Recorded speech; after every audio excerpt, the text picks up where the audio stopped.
Okay. Good morning, everybody. Good morning, colleagues. Good morning, fellow documentary makers. Welcome to this session on the international potential for Irish documentary, a topic of great interest to us all. We have a very interesting panel, and we're going to have a very interesting chat. And I should let you know that this will be available. It is being recorded, and it will be available for later on. It'll be available to be streamed. And also the event is made possible with funding support from the Broadcasting Authority of Ireland. So we gratefully acknowledge that support. Our panel, we have two very interesting people who are at a pivotal point in international sales distribution, not only acquiring content, but also negotiating and bartering on the commissioning side as well. And that's going to be interesting to hear about. A very big welcome to Fiona Gilroy from Flame Distribution. Fiona joins us from Sydney, Australia, from lockdown Sydney, Australia, where she is the Content, Sales and Acquisitions Director with Flame. Fiona, you're very welcome. And let's just say, while it's a very good morning in Dublin, we gratefully acknowledge that you're making time in the evening. So while we'll sip our coffee, Fiona, you're welcome to have a sip of wine, and maybe all the more so if you're in lockdown. We are commiserated with you. Things are lifting here a bit, and the mood is changing a little bit, but we sympathize, and we can do that with empathy. We know what it's about. Will Stapley is the head of acquisitions and partnerships in TVF International, based in London with offices elsewhere. We'll hear about what each of them do, and Will, you're very welcome, and thanks for making time for this. We'll hear what each of them do when we get into into the meat of this. But let me just preface this by saying, and I'm not speaking on behalf of myself in any way here, but I can say that Irish producers know that we produce pretty good content. We produce anything it's as good as anything that can stand up at any international market. And I suppose there's a level of frustration that we haven't reached kind of the international potential that we know that we can contribute to. And that is there's some factors, like we largely produce for the domestic market, driven by available funding from the domestic broadcasters. But I just want you to know that there's an appetite here, a really, a big hunger to and an ambition to try and get into the international market. So that's why we have a good number of people tuning in this morning to hear about what opportunities are there. And if we could concentrate, please, on the kind of new opportunities. Now, COVID aside, we know that there's a change in consumption in media, but there are also just generally huge and massive shifts. Media it's a very dynamic world. And in the international level, it's even more shifting. There's seismic shifts at times in the way consumption is driven, and then how that influences production. So again, we're very grateful for your time, and we just start off, if I may, because it's interesting that both of you have knowledge and dealings with Irish producers. So Fiona, maybe could I start with you, come to you first in Sydney. Tell us a little bit about your relationship with Irish producers, what you know of the Irish market, and where that fits in more generally with what Flame does. Yeah, well, when Flame started over 10 years ago, we started in Sydney, but we were very keen to have UK content in the catalogue, and we worked out pretty quickly that as newcomers we weren't going to get to the producers who were based in London, so we made a real point of going out to the regions. So we went to Dublin, and we went to Cardiff, and we went to Edinburgh, and we met with the regional producers, and that content formed the basis of the catalogue, other than the Australian and New Zealand content, very early in the piece, and it stayed that way a lot for us. And we work with a number of Irish producers, a lot with mostly in the factual entertainment space, I should say. It's mostly food and travel and those sorts of programs that we have from Ireland. But we've also had a little play, and we might talk about that later on, but just flagging that we've also had a go at trying to sell some Gaelic language content. So we might talk about that later, but we feel we've worked with Ireland from the very start and Irish producers, and been to the Celtic Media Festival in Dungarvan, and feel like we know that market very well. And Will, maybe could you come in and tell us a little bit about your relationship with Ireland and where it fits in with what TVF does? Sure, yes. So TVF, we're based in London. We've been around as a company for 35 years, which is older than I am. And Ireland has always played a big part in our catalogue. I think we've got a strong selection of producer relationships in Ireland, and we're always starting new relationships, always finding new producers to work with. The genres that seem to have worked best over the last decade or so have been in investigative journalism, so looking at zeitgeist topics, quite often youth skewing, with maybe a celebrity attachment. That's worked pretty well for a recent series with Vogue Williams, for example, before she became an E4 celebrity star made in Chelsea associate. Other things in the health, human story spaces as well have worked quite well for us. So highbrow, but also accessible, broad, universal human stories. Science and environment, that has been huge for us over the last year, and we've acquired a long-running Irish series that has really been one of our top sellers over the last 18 months. Maybe we can talk about that later, but again, as Fiona says, factual entertainment, food, travel, it's the stories that are going to resonate globally, no matter where they're made or what they're made about. It's those genres that are working best for us. So coming back to Fiona, please, just give us a picture of who is acquiring content at the moment and who maybe are the new players in that space.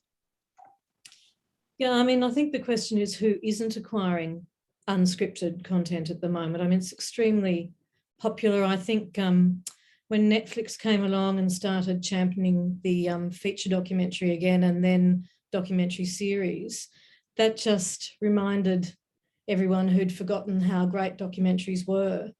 And that trend's then been picked up by players all around the world. And Flame is selling content, to the usual, free and paid television channels, but there seems to be a new service opening up all the time, mostly streamer driven. And we are selling to the SVOD and the AVOD players. But then there's the new fast TV channels, the free advertiser funded streaming services that are curated linear services. They're what I think I would have called back in the day internet protocol television. It's a curated linear feed across the internet with advertising. So Blue Ant's just launched one called Haunt TV that we've sold some ghost hunting kinds of shows to, and there's more of those happening all the time.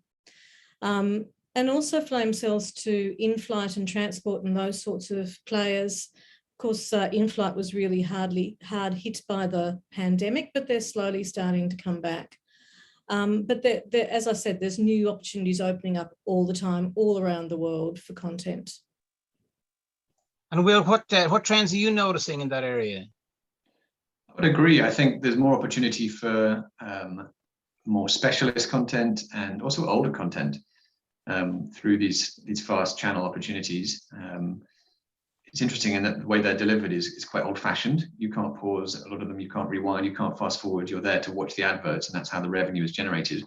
And there are channels dedicated to old franchises, like the old series of Teletubbies, for example. I've got a young baby, and you go onto Samsung TV Plus or LG TV, and you go directly to their own platform, and you see fast channels dedicated to shows, whether it's Teletubbies or Mythbusters or a certain chef or a certain science show that's long running, or RuPaul's Drag Race, for example. All these shows now have a place for their fan base to come to directly, and it's free, but you have to watch a few adverts, probably less than you would normally for a linear channel. But that said, I would, a lot of the sales that we've done over the last 12 months have been to linear channels, to free TV and pay TV channels. They're not suddenly just going to vanish, and they play a huge part in our sales revenue. And in fact, we've just had our best ever result for sales in our 35-year history. So a big part of that has been the linear buyers, but it's also been generating royalties and the opportunities through these digital platforms, fast channels, specialist niche SVODs, and other areas that are quite meta. It's such a changing landscape that I sometimes find it hard to keep my head on top of everything, which is why having a large sales team can really help get expertise in each territory and then feed back to the wider team about what's working, what's trending. And the truth is there's no wish list that will work for everyone around the world. It's impossible to acquire content that's going to be right for everyone, even half the world sometimes. So having a team that is big enough to be there, ears to the ground, knowing what the trends are, knowing if a buyer's changed or a channel's shut down and been replaced by a direct-to-consumer platform, knowing that actually last week they were looking for pets, but this week they're looking for vets. It changes so often, it's dizzy making. And that's why what Fiona and what I try to do is really helpful for producers who can't have the time or the reach to know what's trending in Latin America or Europe or Australia, New Zealand. It's an exciting time, but it's also dizzy making. And Fiona, can I ask, if, in terms of fees, one presumes there's a structure of fees based around a audience per thousand or whatever. There's got to be a saturation point here. They used to talk with the plethora of cable channels coming in, we used to talk about the pizza is going to be cut up into too many slices.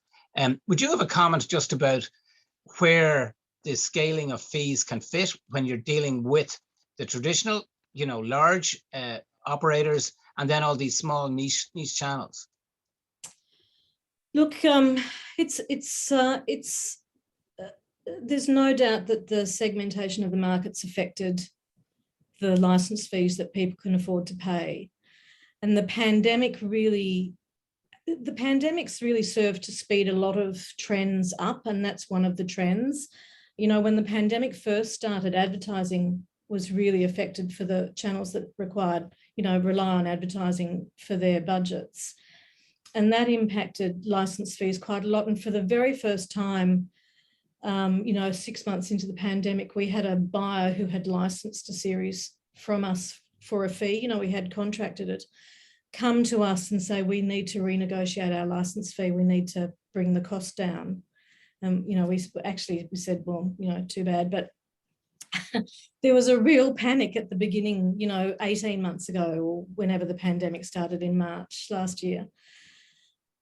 Things seems to have settled down quite a bit, and I would say that license fees are lower than they were before, but are kind of trending up again, so that when you've got content that's in someone's sweet spot, they will pay for it. On the other hand, in the VOD space, there are more and more rev share deals, so there's no upfront license fee at all, and you're relying entirely on a percentage of the back end. And when you're dealing with the small channels, that the percentages can be quite good, but the audiences are much smaller. When you're dealing with people like Amazon are so enormous. When you sign a contract with Amazon, you sign a contract that says they can change the deal terms whenever they fancy. So the returns from Amazon have gone right down too. It's the VOD space is a very fluid, very fast moving space, I think, particularly. And Will, again, what's your experience with dealing with the license fees with the big players? And there's a big segment now of kind of medium scale operators, medium platforms, before you get into a whole plethora of the smaller providers. Just talk a bit about what you're noticing in trends in licensing. Yes, I think there's a misconception that the biggest branded streamers often pay the most, and it's not always the case. Netflix have very different tariffs for very different territories, and sometimes even in big territories they will be looking for different ways of acquiring content. And there is the prestige, I think, of going to a streamer like that which can be helpful for a producer, but also it is our job to have that as a factor, but also to think we're trying to make the most money for our producers. And sometimes that big flashy light streamer is not the best opportunity or the best option. So there are so many new platforms everywhere.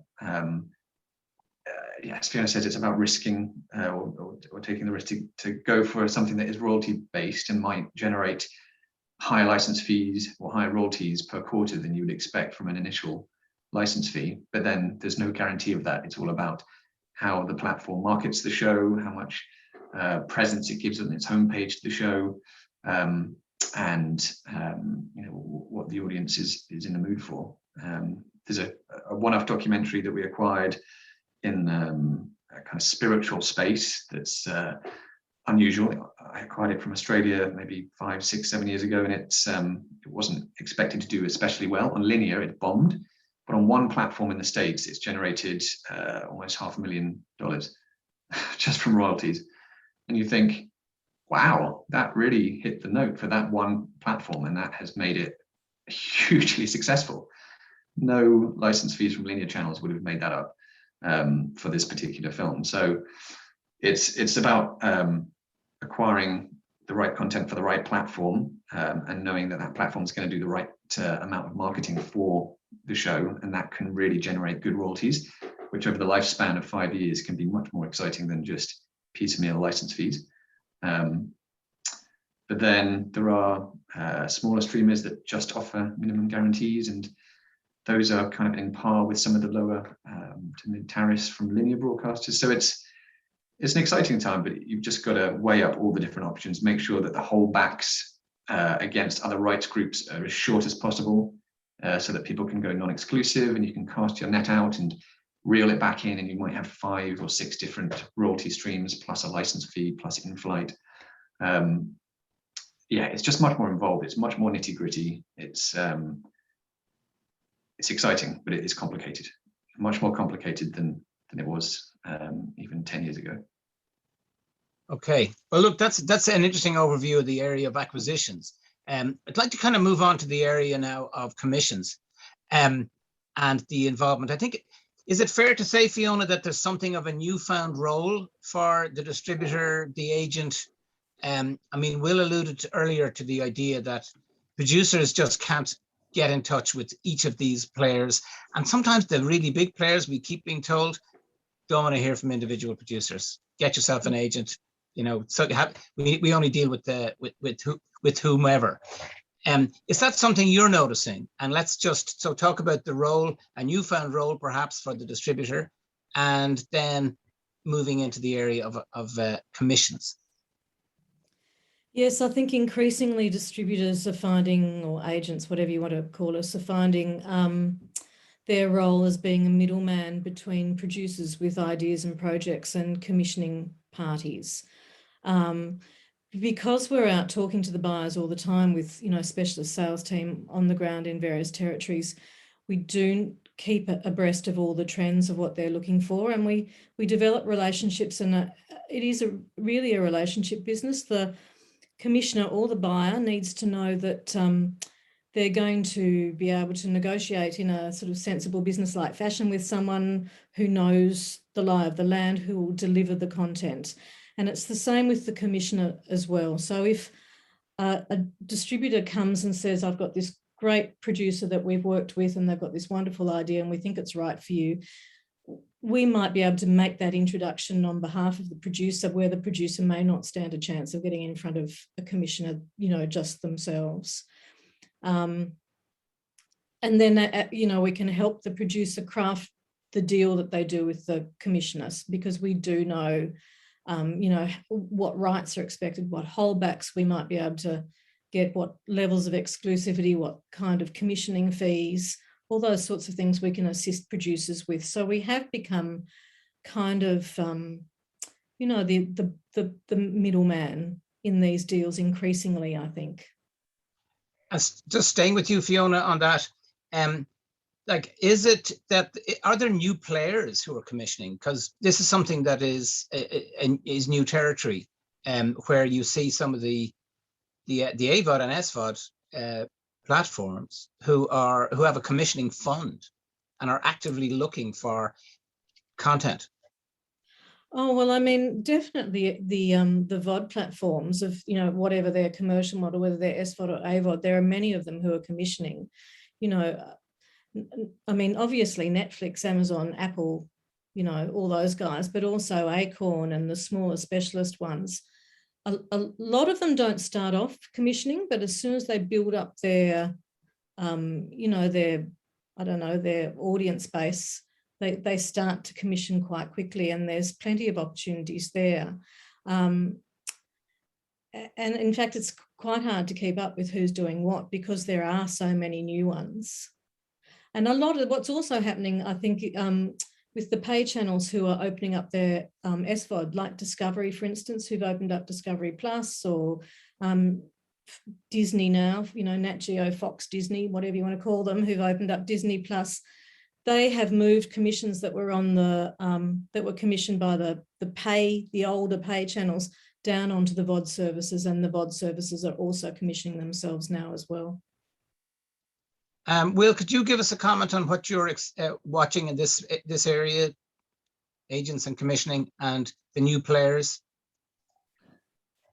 Yes, it's just so different in every territory. We sometimes say to a producer, it's better to approach a commissioner to get that anchor broadcaster attached to yourself, because you are the creative, it's your idea, it's your passion project. You might have been researching and developing this for years, and we do have contact sometimes, but a lot of the PSBs in the UK, I know for sure, prefer it coming directly from a producer. Internationally, in Ireland, I don't have direct experience in that, but in the rest of the world, we can help connect. But again, I think it's about the producer getting across their project and their passion themselves. We can make connections, but we don't pretend to be producers and have that expertise.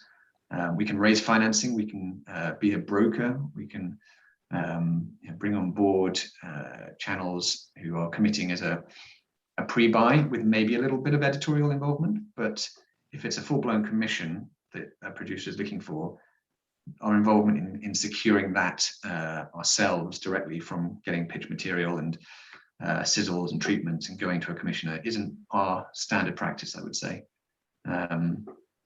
What we have done during the pandemic, when it's been really hard for everyone to generate new content, is look at interesting ways where we could commission ourselves content from existing shows, reversion older shows into newer offerings. So there's a long-running successful BBC series in highbrow science, for example, that a streamer in the States loves. And we said to them, well, look, maybe we can make you a kind of best of, or a two-part special around what already exists, with maybe 25% of new footage and new narration, new structure. We talked to the producer about how much that would cost, and eventually managed to get that to work. So it was a quasi-commission that was funded partly by TVF and by the streamer, and it wouldn't have happened otherwise. But that's a slightly different model to a full-blown commission of a big, new, brand new project. But there's so many ways of skinning the cat. So it's a commission, co-production. All these words are so nuanced that it's hard to answer that holistically, I would say. Well, Will, could I just ask you, on behalf of Irish producers, what advice would you give? We very often will have a relationship of sorts with our broadcasters here. Yeah. Is that essential to get that relationship in place? And where then can we say, if we have 25%, 30% or more of the funding secured, how can that help if we come to the likes of an agent distributor to help trigger the closure of that commissioning deal? Well, having an anchor broadcaster is almost essential for getting other international partners on board. If a commissioner or acquisitions manager at a channel, say in France or Germany, or Australia or Singapore knows the production company, has experience with that production company, then that's a tick. If they recognize the commissioning broadcaster as a broadcaster that commissions content that they buy into, that they like, that their channel maybe is similar to, then again, that's a tick. But if there are neither of those things, if it's an independent producer that hasn't worked with ZDF Arte before, and there is no commissioning broadcaster attached, then the risk suddenly seems a lot higher in the eyes of that buyer or commissioner. And unless it's essential, unless there's A-list celebrity attached, or unless there's something else that is a must-have event piece, it does become harder to secure that international commitment. So I think having a broadcaster attached is going to drive the editorial. You're going to have that stamp of approval. It's going to be broadcast friendly. If it's a public broadcaster, then fantastic. That means that it's directed to a public audience. It's serving a purpose, and it might therefore be right for other public broadcasters across the world. So that's when we really can say, okay, great, we will take this maybe out to market for 3 months and see whether we can get some commitment from the biggest parties for you. Not always going to be possible. After 3 months, if we haven't, we'll come and say, okay, well, look, we spoke to this person, this person, this person. Their response was this. Unfortunately, it's not quite right for them. If you tweaked it in this way, perhaps, but if not, then we part ways, and the producer can maybe talk to someone else. But if we think actually there is a possibility of making it happen, we will move to a distribution agreement and maybe raise a pre-sale, add our own distribution advance in, and see if we can make it work that way. It's not always possible, but it has been in the recent past for us. And Fiona, what's your experience? I was interested to hear Will say that having a public broadcaster in particular might give a stamp of integrity, perhaps. What's your experience of the involvement of broadcasters as an essential prerequisite almost to getting an international commission co-production going? I think it's really helpful to have someone attached in the producer's home territory. I don't think it matters who it is. But, in Ireland, it's probably a bit like Australia. It's probably primarily the public broadcasters who are doing the commissioning. So it does tend to be a public broadcaster, but it doesn't have to be. In Australia, we've got the opportunity to have Discovery or Nat Geo or someone commissioned domestically. So those sorts of things, and we've got pay television, Foxtel here, who do a bit of commissioning, and that does the trick too. But it is a flag that works both ways. If you've got a domestic commission attached to a project, the international players see that as some sort of a mark of confidence. If you can't get a domestic broadcaster or platform attached, then the internationals do see that as a red flag for whatever reason. But what we actually have staff in the London office whose job it is to work with producers, and we don't work with many projects at any time because it's hard work, but to work with producers to get commissions. And we've been successful in getting a couple of projects commissioned out of the UK at the moment primarily, and we've had co-commissions out of the US. So, we will take projects alone. We work alongside the producer. I agree with Will that the producers are the ones who understand the project and have the passion, but we work alongside them to take them to commissioners and have conversations with the commissioners about projects. If I could ask Will, just what do you think about what leads a successful project? Is it the creativity, the vision, the originality promoted by the producer? Or is it finding product that works in a market? So in other words, is it a commercially led success or is it a creatively led success?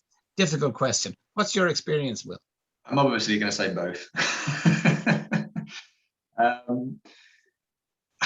It's, as I said before, every there's so many different platforms, channels, networks, buyers of all ilks around the world, and everyone has a different wish list, and that wish list is changing like the wind as the industry changes. So it's really hard to satisfy everyone. I think if it depends what a producer is looking for. If it's to plug a deficit, and that deficit is of a certain amount, then that will dictate where we would go and have conversations. You know, there are only a handful really of buyers that are willing and able to pay enough money to plug a very, very large deficit. So those conversations could be done in a relatively quick time. Or it might be that we look at it and say, actually, that's just not realistic, which, you know, we have done on many occasions. But yes, I think it's about, in terms of the creative, I think it's about topics that are splashy, topics that have incredible access. That's always going to be of interest, especially to the streamers. Stories that go from A to B via Z. Something that probably wouldn't be on a wish list, to be honest. But when a buyer sees it, they think, holy crap, that is an amazing story. I must get involved in that. And it has to be must have. Nice to have, acquire when it's completed. Those are feedbacks that we hear all the time. Yeah, that sounds like it could be great. Come back to me when it's ready.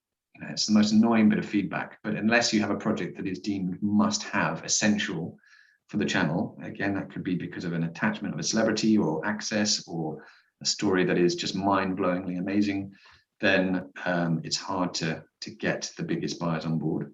But then, you know, the shows that are the easiest for us to say, yep, here's a distribution advance on, are the ones that are broadest appeal, that are going to work for the widest range of buyers. And that tends to be in universal topics of health, of science, of wildlife, of travel, because those genres are the same for every audience around the world. Those are shared experiences and shared topics. You know, that broad appeal makes it easier for a distributor to say, yeah, we are pretty confident that this is going to be a long tail seller widely across the world.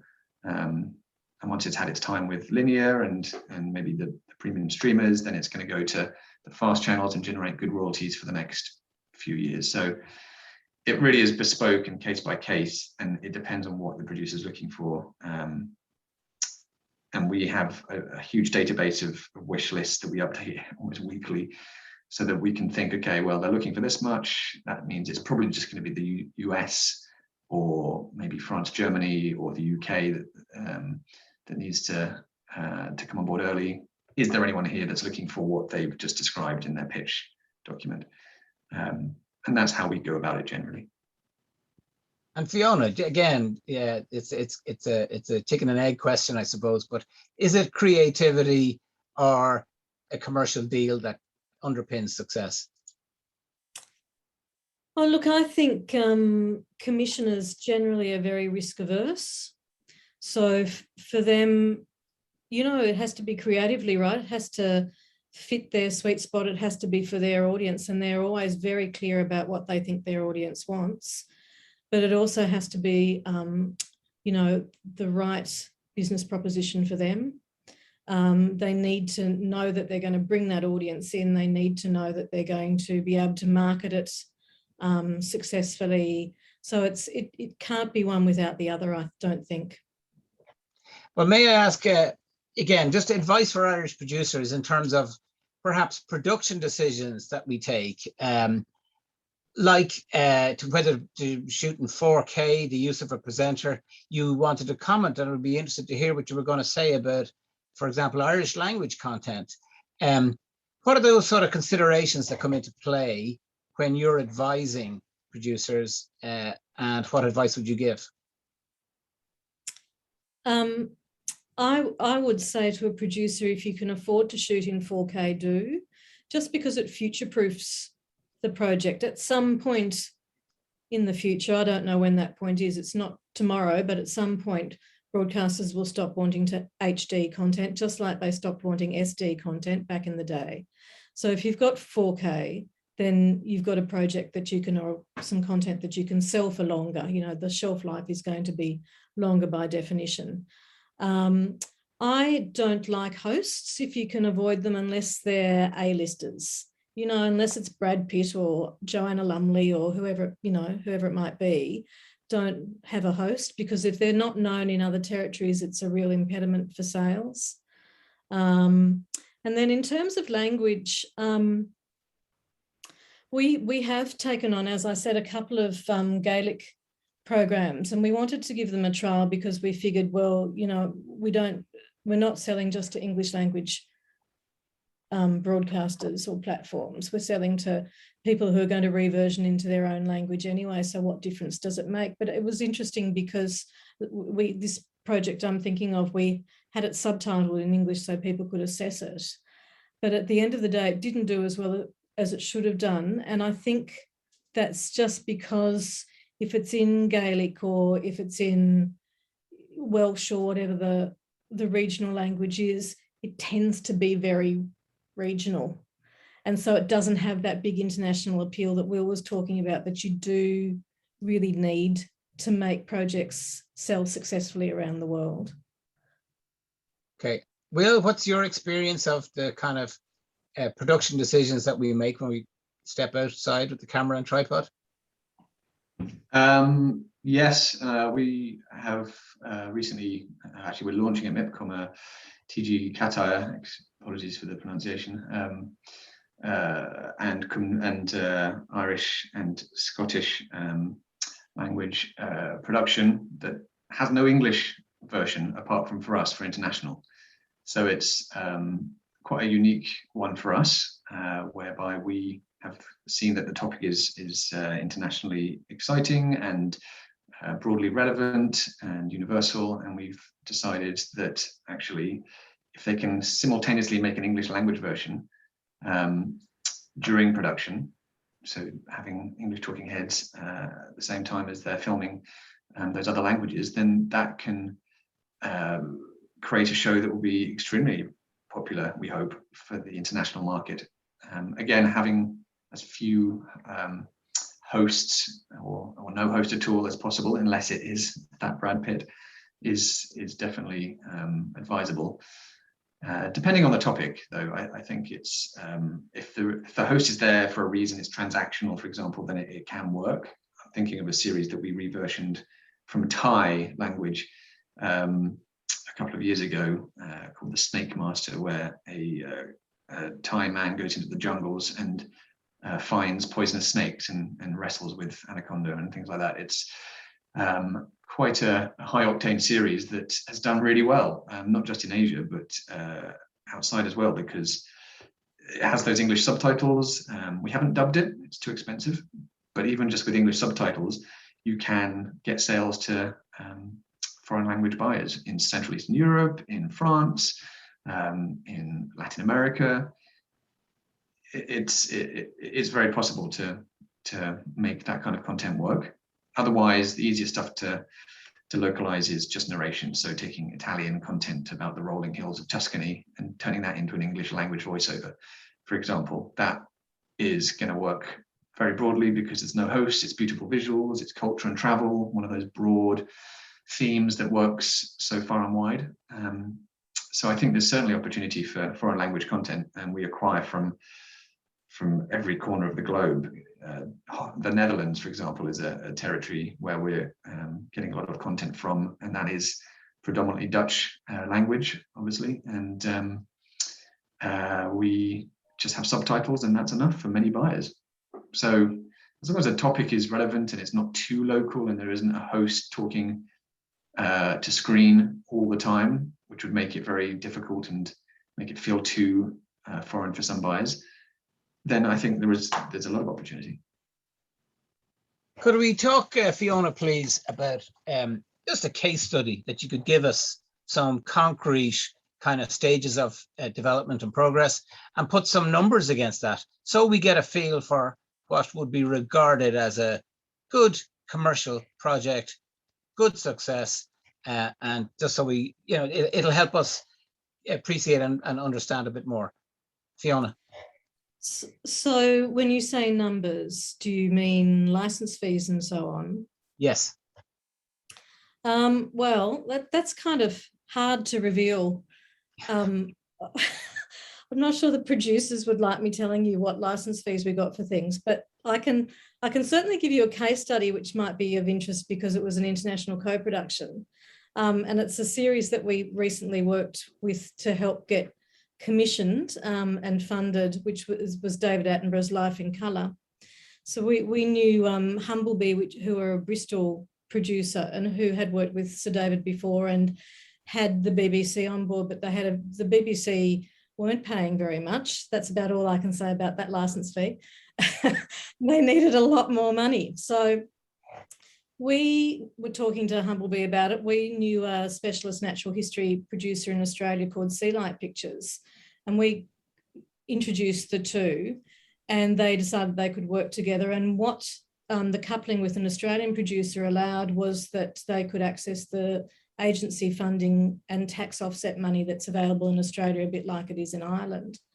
So it was actually the first official treaty co-production between the UK and Australia, that project, which seems bizarre after all these years, but for a documentary program, this is, you know, the case. We took it to Netflix. We had the contacts at Netflix that the producers didn't have, and we were able to get Netflix to come on board for the bulk of the project. They love Sir David.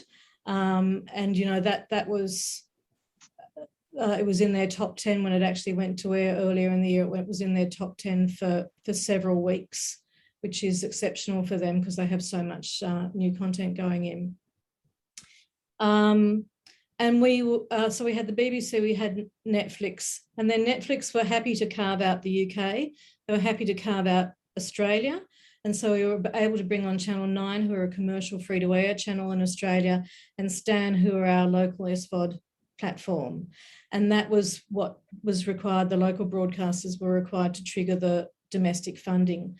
So in that way, we were able to pull the funding together for a really expensive, you know, blue chip natural history series that had Sir David out in the field. You know, he was in Costa Rica and all over the place before the pandemic shut that part of it down. But you're talking about a multi-million-dollar project, I presume. Yeah. Is it in? Sort of did it go to over 10 million? Did it go over 10 million? No. We ended up with 3 different versions, but basically 4 hours, kind of cut in different ways. It was supposed to be a bit longer, but the pandemic kind of cancelled one ep, and it was roughly, you know, roughly $1 million an ep, US. Okay. So that level of production will be something that will long term deliver back to those investors, and they're happy. Yes, and we were able to negotiate holdbacks with Netflix, so we can go and sell to you know, free and paid television after a period of time. And look, you know, a series like this, we expect will sell for decades in the way that Will was explaining. You know, there's the premiere on the commissioning bodies, and then there's the next level, and then eventually it will trickle down, and one day it'll be on an AVOD service for a rev share. You know, in 15 years' time, you'll be able to watch it for free with ads. So, you know, yeah, well done on getting something out of Netflix by way of flexibility, because they don't have a good reputation. Well, with Attenborough, everything is possible. Sir David. Okay, Will, what's your experience of if you could just talk us through a case study of an interesting and successful project? Yes, I feel like you played a very good trump card there, Fiona. I mean, there are a few projects that we look at with our other distributor friends and think, God, that's a great job done. So yeah, hats off to you for that one. And yeah, we've worked with Humblebee before on a single for BBC with Sir David, and it's been a similar fee. So I think that's the right level from my personal experience. I think going probably the flip side of that, so that's, you know, the top end of the spectrum. I think I might go to the bottom just to give a bit of spice and variety. again with Netflix. So there was a very family-friendly, cute series that was in development in South Africa about rehousing rescue dogs, and it needed funding. And in South Africa, there really isn't a huge amount of opportunity for financing content. The broadcast market is not super strong down there, and the commissioning market is not always great either. So a lot of the time it's about bringing on a brand, doing AFP, advertiser funded programming. And so with the producer, we worked on getting a dog food brand to come on board and help finance the series, the production. We advised on the editorial on how to make it internationally interesting as a series, and the beats and the format. And then we took that package, so both the commercial package and the creative, to Netflix in Africa, and they loved it and they came on board early. And through their attachment, we managed to prove to the brand that there was a return on investment, and they were happy to fully finance the show, or majority finance the show, with some investment from TBF and some from Netflix. So, you know, a completely different model to Fiona's blue chip documentary, natural history with celebrity attachment. This is completely a flip of that, different end of the spectrum, but it was a way that we could get this series made, and it's done really well. It's resonated with local audiences. It's selling as a completed show internationally. There might be a global Netflix deal on the table. Again, they might not pay enough, because they don't always. So it's probably going to come back for season 2. And in fact, we're talking with the brand, with the producer, with Netflix about a season 2. So, and I would say that branded content has become, it's always been there, but it's become a bit more prevalent over the last few years, with license fees dropping, with the pandemic. We represent content in our catalogue that is majority funded by brands, sometimes fully financed and no broadcaster attached. And as long as the brand is, not going to be a concern for buyers, then it really doesn't matter where the financing has come from. If it's there and the quality is broadcast and it's not overtly product placement, and we've had some say on the international edit to make sure that it's going to work for our buyers, then it can be really successful. And if I could butt in, a brand can be a tourism board. So Ireland, is a classic. Their Irish tourism is putting money into projects now. So, that's brand funding. Okay, look, just I'll wrap up with the final thought, but we knowing the kind of appetite that's here for among documentary producers, there's a kind of prevailing narrative that it is the high-end, prestigious TV drama that is the only thing that the market wants, and it's the only thing that audiences want. But please tell us that there's another option there, and that it's a growing opportunity for us. Fiona. I really think it is. And I think if you look at the various channels that are starting up, almost all of them are unscripted, are looking at unscripted content. So I think the opportunities for unscripted and documentary content is rapidly growing, of all sorts, the sort of traditional television series, the feature docs, all sorts. And Will, what's your estimation of this? Yes, I mean, as I shoehorned in at the beginning of this, we have just had our best financial year in 4 decades of the company's history. So it shows that the appetite for Factual is growing. It is there. Yes, the pandemic has had an effect on that result, because there have been schedules to fill. Long-running voluminous content has really helped that result. But there is that appetite. I think there are more platforms than ever before for specialist niche content, for older content that might have seemingly had its day, but we just acquired actually, we just sold a series that we retitled to Ancient Archaeological Mysteries. That was actually a collection of shows made in 1999. Very much a 90s show, and we just sold it to a streamer in the States for a nice tidy 5-figure sum. So, you know, there is this appetite, and there are more eyeballs and more ways to watch content and to satisfy people's niche interests than ever before. And also, I think, you know, we live in a pretty tumultuous time. People want trusted information, trusted facts, and to get rid of any misinformation or fake news that might be cropping up on social feeds or elsewhere. I think if you have a documentary that is taboo breaking, dispels myths, is on a trusted network or platform, and is informing and you know, accessible and showing you worlds that you might not have known before, or people, or stories about identity that, you know, you want to know more about. I think there's never been a better time for that, and an appetite for that. So I'm feeling very positive about it all. But at the same time, if we had, you know, Game of Thrones or the new Amazon big series, that would be quite nice too, just to sell to, you know, whoever. Will, thanks very much for that. And Fiona, indeed, a very interesting territory. We will take a few questions. Laura, can I ask you, how do you want to, can you come in maybe and just even ask those questions?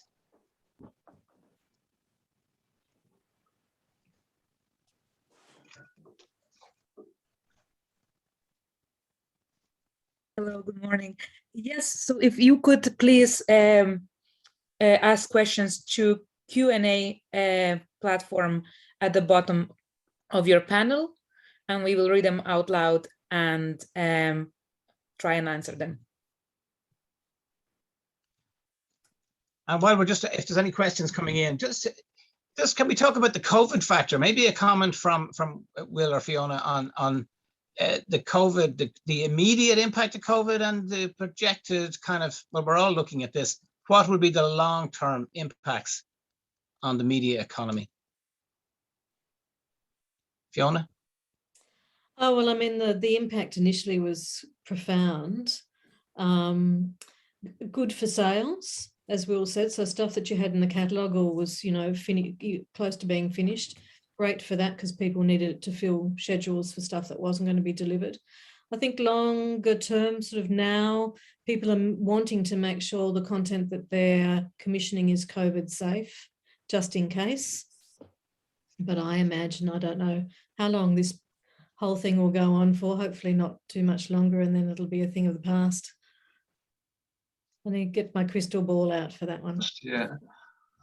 Will?